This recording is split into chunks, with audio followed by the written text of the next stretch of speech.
कुछ ऐसे शब्द होते हैं जिनको हम अक्सर सुनते तो रहते हैं लेकिन हमें उनका मतलब नहीं पता होता है। ऐसा ही शब्द है कैबिनेट, मंत्रिमंडल और मंत्रिपरिषद। ये तीनों शब्द हम अक्सर अखबारों में पढ़ते हैं, हम अक्सर सुनते रहते हैं कि सरकार मंत्रिमंडल का विस्तार कर रही है, मंत्रिपरिषद में इतने मंत्री हो गए, कैबिनेट में मंत्रियों की संख्या बढ़ाई जा सकती है। लेकिन जो तीन शब्द हैं कैबिनेट, मंत्रिमंडल और मंत्रिपरिषद, इनका क्या मतलब होता है, इन तीनों में क्या फर्क है, हम में से ज्यादातर लोगों को ये नहीं पता होता है। इन्हीं सब शब्दों पे आज हम बात करेंगे। मैं हूं पंकज कुमार और इन शब्दों का मतलब बताने के लिए मेरे साथ हैं डॉक्टर ए.के. वर्मा, जो उत्तर प्रदेश के कानपुर के क्राइस्टचर्च कॉलेज में लगभग 40 साल प्रोफेसर है राजनीति विज्ञान के। दुनिया भर के संविधानों पे गहरी पकड़ है, कॉम्परेटिव पॉलिटिक्स इन्होंने पढ़ाया है। तो मेरे साथ डॉक्टर ए.के. वर्मा है और मैं आपको बता दूं कि एक रिसर्च सेंटर है, centre for the study of society in politics, उसके डायरेक्टर भी हैं। उत्तर प्रदेश के मामलों के जानकार हैं, भारतीय राजनीति के जानकार हैं और अक्सर इन मुद्दों पे लिखते रहते हैं। तो उनसे हम जानेंगे, सर ये जो तीन शब्द हैं, क्योंकि हर 2 महीने 4 महीने पे हम सुनते रहते हैं कि सरकार मंत्रिमंडल में फेरबदल कर रही है, मंत्रियों की संख्या बढ़ाई जा सकती है, कैबिनेट में कुछ नए मंत्री आ सकते हैं, मंत्रिपरिषद में इतने मंत्री हो गए हैं। तो ये तीन शब्द हैं, कैबिनेट, मंत्रिमंडल और मंत्रिपरिषद, क्या ये तीनों एक ही हैं या तीनों अलग अलग हैं? मतलब ये तीनों हैं क्या? ये पंकज बहुत अच्छा सवाल आपने उठाया, क्योंकि जनमानस में इसमें लेके बड़ी वो चर्चाएं होती हैं। एक्चुअली संविधान मंत्रिपरिषद शब्द का प्रयोग करता है और संविधान कहता है कि there shall be council of ministers with the prime minister at its head. ये फ्रेजियोलॉजी यूज की गई है संविधान में।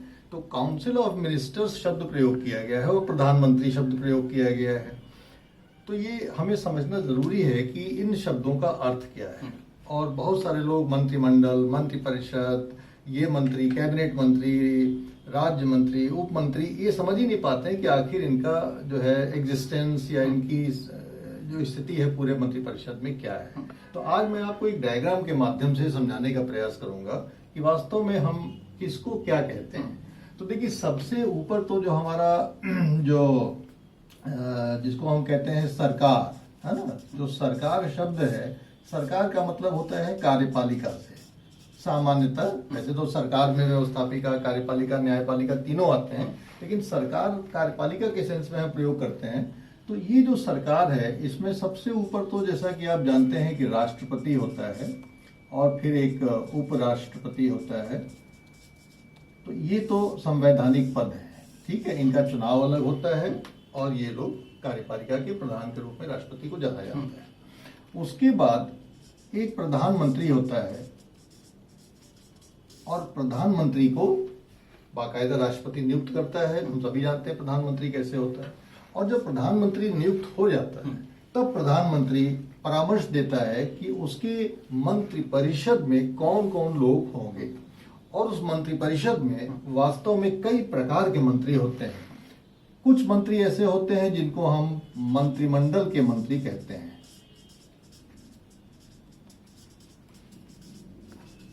अर्थात इसमें जो है, जो वरिष्ठ मंत्री होते हैं उस वरिष्ठ मंत्रियों को रखा जाता है मंत्रिमंडल में। इनकी संख्या कम होती है। इसके बाद चूंकि ये वरिष्ठ मंत्री होते हैं, तो इसके बाद और भी प्रकार के मंत्री होते हैं। इसके नीचे जो मंत्री होते हैं उनको हम राज्य मंत्री कहते हैं। और राज्य मंत्री भी हम जानते हैं कि 2 प्रकार के होते हैं। कभी कभी उनको स्वतंत्र प्रभार दे दिया जाता है और कभी कभी किसी मंत्रिमंडल के मंत्री के साथ अटैच कर दिया जाता है कि वो लोग जो हैं इनका सहयोग करेंगे। और राज्य मंत्री के भी नीचे उप मंत्री होते हैं और ये उप मंत्री एक प्रकार से जूनियर मिनिस्टर होते हैं। ये राज्य मंत्री, ये उप मंत्री जो है ये राज्य मंत्री को भी सहयोग कर सकते हैं और ये उप मंत्री मंत्रिमंडल के मंत्री को भी सहयोग कर सकते हैं।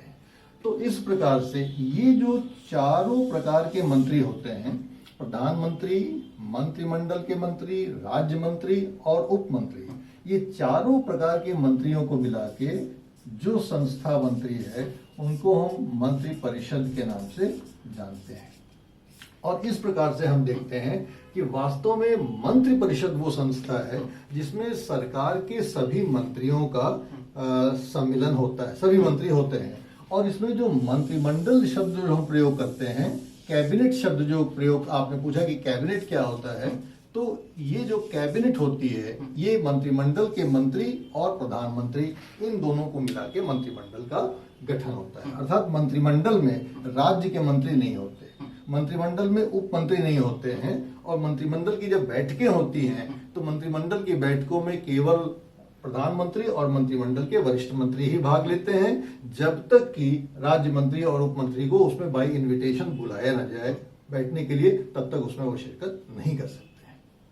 तो ये एक बेसिक चीज है कि हम देखते हैं कि प्रधानमंत्री तो सभी लोग जानते हैं, लेकिन मंत्रिपरिषद और मंत्रिमंडल में फर्क ये है कि मंत्रिमंडल एक बड़ी वरिष्ठ मंत्रियों का छोटा समूह होता है जिसमें प्रधानमंत्री भी शिरकत करता है, इसी को हम कैबिनेट भी कहते हैं, और मंत्रिपरिषद में वो सभी मंत्री आ जाते हैं जो कि कार्यपालिका के सदस्य होते हैं। एक सवाल मेरा और है, जब दिल्ली में मसला काफी चर्चा में था कि एक पार्लियामेंट्री सचिव होता है, संसदीय सचिव जिसको हम कहते हैं, तो क्या वो इस मंत्रिपरिषद का हिस्सा होता है क्या? एक्चुअली संविधान में एक पार्लियामेंट्री सेक्रेटरी की कोई व्यवस्था नहीं है, और प्रायः हम लोगों ने देखा है कि ऑस्ट्रेलिया में, कनाडा में या भारत में भी कभी कभी पार्लियामेंट्री सेक्रेटरी की नियुक्ति हो जाया करती थी। पहले कभी एक आध दो पार्लियामेंट्री सेक्रेटरी होते थे। धीरे धीरे राज्यों में क्या हुआ कि बीच में एक कानून बनाया गया, संविधान का संशोधन हुआ, आप भी शायद जानते होंगे उसको, 51वां संविधान संशोधन कहते हैं, और ये संशोधन 2003 में हुआ था। और इस संशोधन के माध्यम से ये तय किया गया कि किसी भी मंत्रिपरिषद में, अर्थात प्रधानमंत्री को मिला के सारे मंत्रियों की संख्या केवल और केवल 15% होगी। तो जब ये नियम बन गया कि केवल 15% लोग ही, और 15% लोग ये क्या है, जो हमारी व्यवस्थापिका है, जो हमारी लोकसभा है, उसके 15% होना चाहिए। और इस प्रकार से जैसा कि हम देखते हैं कि हमारी लोकसभा में 543 सदस्य हैं, और इन 543 सदस्यों का अगर हम 15% निकालें तो 81 संख्या आती है। अर्थात मोदी सरकार के मंत्रिमंडल में केवल 81 मंत्री हो सकते हैं, 81 से ज्यादा नहीं हो सकते हैं। ये प्रतिबंध है।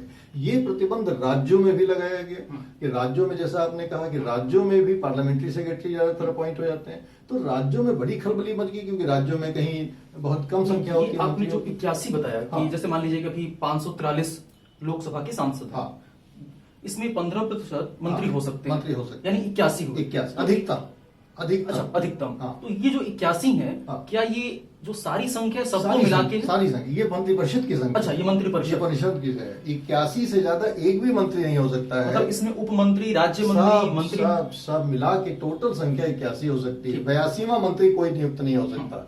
अगर किसी को प्रधानमंत्री 82वां मंत्री नियुक्त करता है तो उसकी कोई संवैधानिक मान्यता नहीं होगी।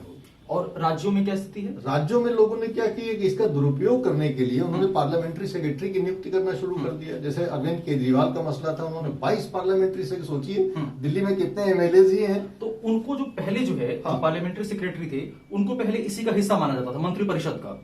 एक आध जब नियुक्त होता था तो उनको दर्जा दे दिया जाता था उप मंत्री। उसका फंक्शन ये होता था कि वो जो पार्लियामेंट्री सेक्रेटरी होता था वो कार्यपालिका में और व्यवस्थापिका में कोऑर्डिनेशन करता था कि कौन मंत्री लोकसभा में जाएगा, कौन मंत्री राज्यसभा में जाएगा, कौन मंत्री आज क्या प्रस्तुत करेगा, कौन मंत्री कितने बजे क्या प्रस्तुत करेगा। तो वो एक प्रकार से फ्लोर कोऑर्डिनेशन करता था।